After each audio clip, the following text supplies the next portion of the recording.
여러분 안녕하십니까? 계속해서 광주에서 전해드립니다. 광주시가 올해부터 모든 초중고등학교 신입생들에게 입학 준비금을 지원하기로 했습니다. 전라남도는 모든 출생아에 대한 첫 만남 이용권 200만 원을 지급하는데요. 2022년 새해 달라지는 주요 지원책을 하선아 기자가 전해드립니다. 올해 광주시는 전국 최초로 모든 초중고교 신입생들에게 입학준비금을 지원합니다. 초등학생 10만 원, 중고등학생 25만 원입니다. 아이 한 명당 10만 원씩 지급하는 아동수당은 만 8세 미만까지 대상이 확대되고 한부모 가족 아동 양육비는 생계급여 수급 여부에 관계없이 모두 20만 원씩 지급합니다. 최중증 발달장애인 융합돌봄센터 돌봄 서비스는 2월부터 정원을 20명으로 확대하고 3월부터는 중증 뇌병변 장애인에 대한 낮 활동도 지원합니다. 전라남도는 자녀 수에 상관없이 모든 출생아에 대해 첫 만남 이용권 200만 원을 일시금으로 지급합니다.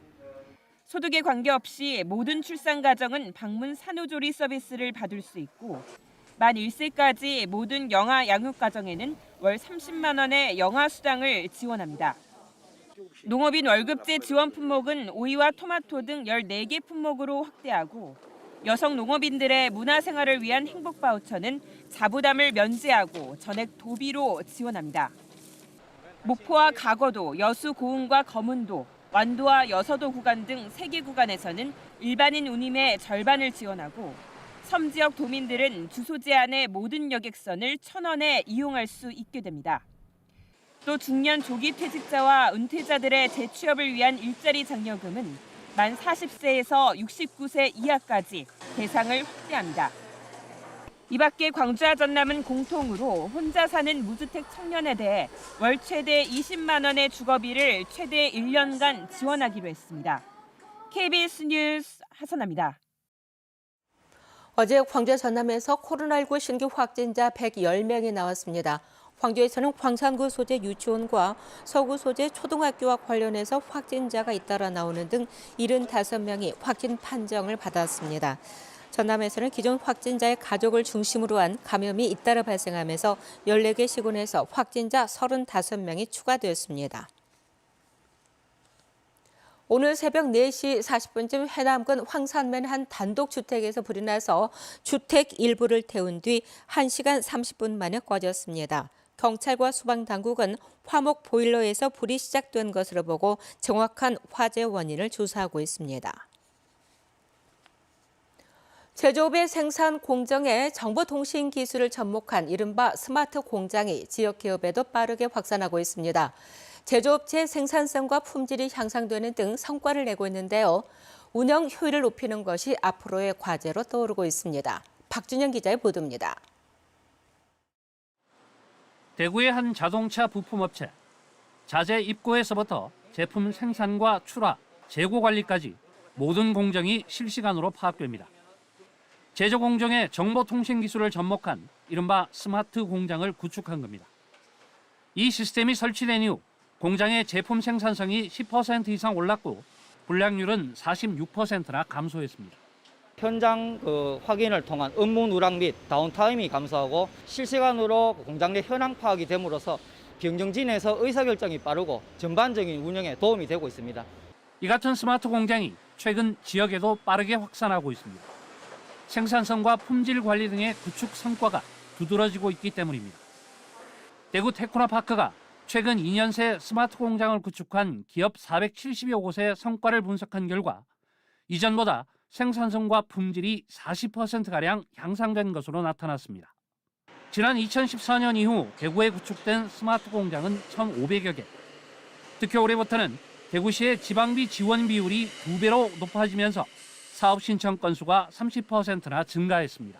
내년까지 대구 지역에 1,820개의 스마트 공장을 구축함으로써 10인 이상 제조업 기준 55%를 달성하여 지역 기업의 경쟁력 강화에 큰 보탬이 되기를 기대합니다. 제조업 혁신을 위해 선택이 아닌 필수가 된 스마트 공장. 구축 속도가 빨라진 만큼 이제부터는 시스템의 운영 효율을 높이는 것이 과제로 지적되고 있습니다. KBS 뉴스 박준영입니다. 우리나라 고유의 정형신 시조에 곡을 붙여 부르는 노래를 시조창이라고 하는데요. 조선시대부터 이어져 온 소중한 무형문화유산이지만 평소 접할 기회가 많지 않습니다. 시조창의 아름다움을 알리면서 전통을 잇는 명인을 김소영 기자가 만나봤습니다.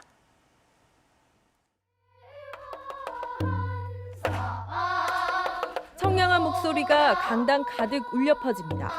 시조창을 천천히 따라하다 보면 마음까지 편안해집니다. 노래를 항상 부를 때마다 날아가는 기분이 들고 옛날 사람들이랑 더 가까워지는 것 같은 기분이 들어요.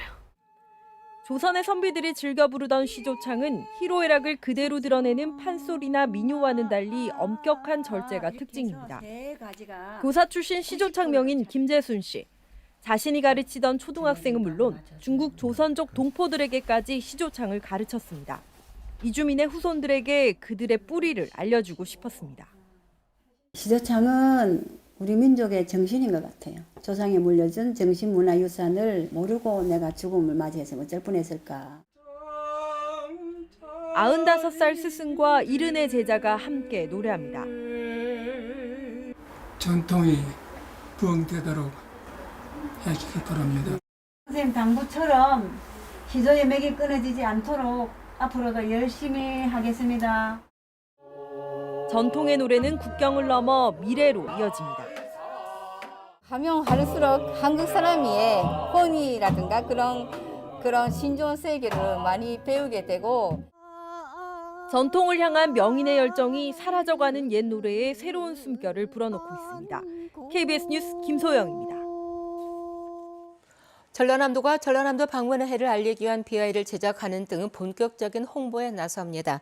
전남도는 전남의 특화 자원인 해양과 생태, 음식을 상징화한 비아이를 영상 광고용과 홍보 물품용, 행사 공문서용 3가지로 제작했습니다. 또 교통수단과 5개 광고, SNS를 비롯한 각종 매체를 통해서 홍보 영상을 송출할 계획입니다.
새해 첫 월요일부터 강추위가 찾아왔습니다. 아침 최저 기온이 영하 5도 안팎으로 뚝 떨어진 곳들이 많은데요. 아침에는 당분간 춥기 때문에 목도리와 장갑 같은 방한용품 꼭 챙기셔야겠고요. 낮부터는 기온이 조금 올라 추위가 누그러지겠습니다.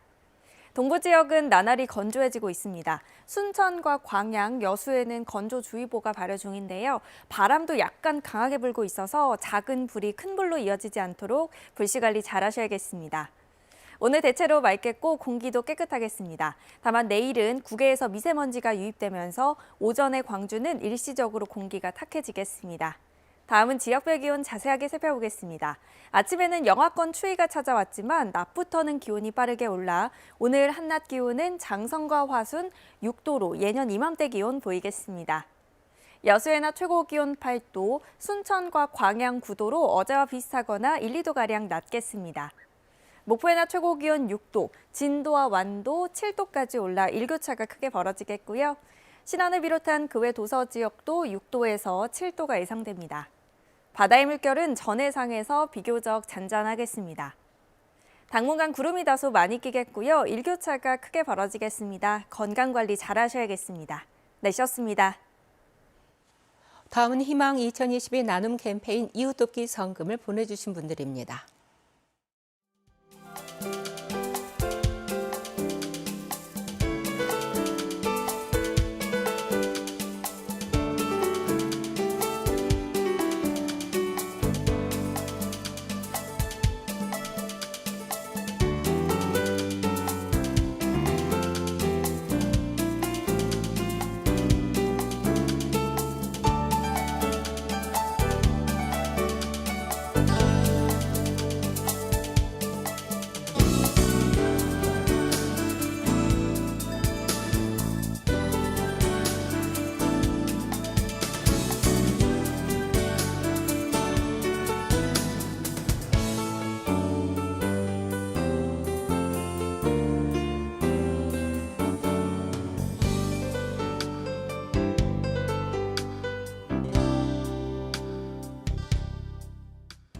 광주시 황산구 고려인 마을에 홍범도 장군의 항일 독립 정신을 기리기 위한 공원 건립이 추진됩니다.